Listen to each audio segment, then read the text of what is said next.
मैं उस रात सोने जा ही रहा था, तभी एकदम से बेल बजी। मैं सोचता हूँ कि इतनी रात को कौन आ सकता है, और जब मैंने गेट खोला तो वहाँ पर और कोई नहीं, मेरा दोस्त ही खड़ा था। लेकिन ये कैसे हो सकता है? ये तो नामुमकिन है। मरा हुआ आदमी कैसे वापस आ सकता है?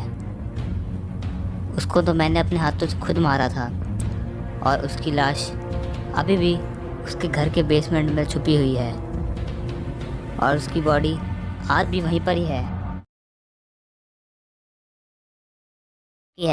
जब मैं अपने ऑफिस से घर आ रहा था, मैं घर रोज़ लेट पहुंचता था क्योंकि आते वक्त मेरे को हमेशा ट्रैफिक मिलता था, और उसकी वजह से मुझे ट्रेन भी रोज़ लेट मिलती थी। एक दिन जब मैं ऑफिस से घर आ रहा था तो मैं बहुत लेट हो गया था, और ट्रैफिक की वजह से मैं और भी ज़्यादा लेट हो गया था। जब मैं स्टेशन पर पहुंचा तब रात के 2 बज रहे थे, और फिर जैसे ही मैंने अपने आसपास देखा तो वहाँ पर मेरे अलावा कोई और नहीं था। लेकिन थोड़ी देर बाद मेरी ट्रेन आ गई और मैं उसमें चढ़ गया। लेकिन मेरे चढ़ने के बाद एक और आदमी चढ़ा, और मैं उसे देखकर डर गया क्योंकि अभी तक कोई नहीं था स्टेशन पर, और अचानक से ये आदमी कहाँ से आ गया। और मैं जैसे ही विंडो वाली सीट पर जाके खड़ा हुआ, वैसे ही वो आदमी मेरे सामने वाली सीट पर बैठ गया। वो दिखने में बहुत अजीब था, और वो बहुत अजीब हरकतें कर रहा था, जैसे वो इंसान नहीं कोई और है। और वो कभी खुद से बातें करने लगता तो कभी मुझे घूरने लगता।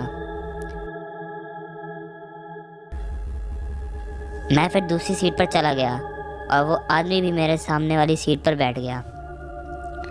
फिर मैं उल्टा होकर खड़ा हो गया ताकि मैं उस आदमी को ना देख पाऊँ। लेकिन कुछ देर बाद मेरे को ऐसा लगा कि वो आदमी मेरे पास है, और जैसे ही मैंने पीछे मुड़कर देखा, वो आदमी मुझे देखकर स्माइल कर रहा था।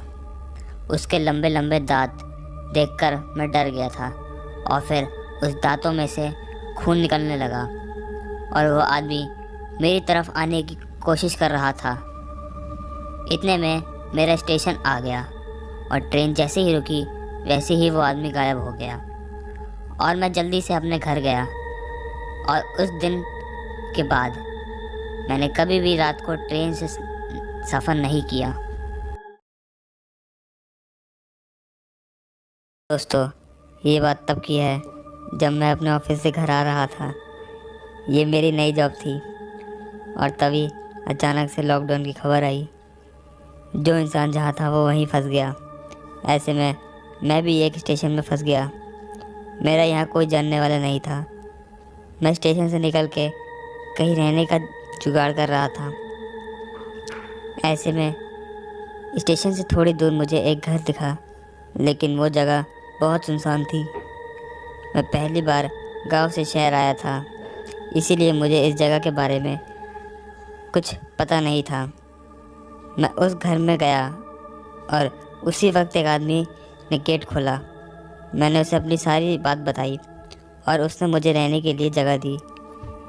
मैं घर के अंदर गया, और वो घर काफ़ी डरावना था। मैंने उससे पूछा कि आप यहाँ अकेले रहते हो? उसने हाँ बोला। मैं बेड में लेटा हुआ था ये सोच रहा था कि मैं घर कैसे जाऊँगा। सोचते सोचते मेरी आँख कब लग गई मुझे पता ही नहीं चला। फिर एक आवाज़ से मेरी आँख खुली। मैं उठकर यहाँ वहाँ देखने लगा, लेकिन मुझे कोई नज़र नहीं आया। मैं ये आवाज़ सुनकर डर गया था, क्योंकि वो आवाज़ बहुत डरावनी थी, और ऐसा लग रहा था कि उस आदमी के अलावा यहाँ पर कोई और भी रहता है। और मैं आगे बढ़ा, लेकिन मुझे अंधेरे के अलावा कुछ और दिखाई नहीं दे रहा था। मैं डर गया और वहाँ से निकलने की सोच रहा था। मुझे दरवाज़ा नहीं दिखाई दिया, और वो आवाज़ जो मुझे सुनाई दे रही थी वो मेरे और पास आते जा रही थी, और मैं डर के मारे किसी चीज़ से टकराया और गिर गया। फिर जैसे ही मेरी आँख खुली तो मैं स्टेशन पर था, और उसके बाद मेरे को ना वो घर दिखा और ना ही वो आदमी।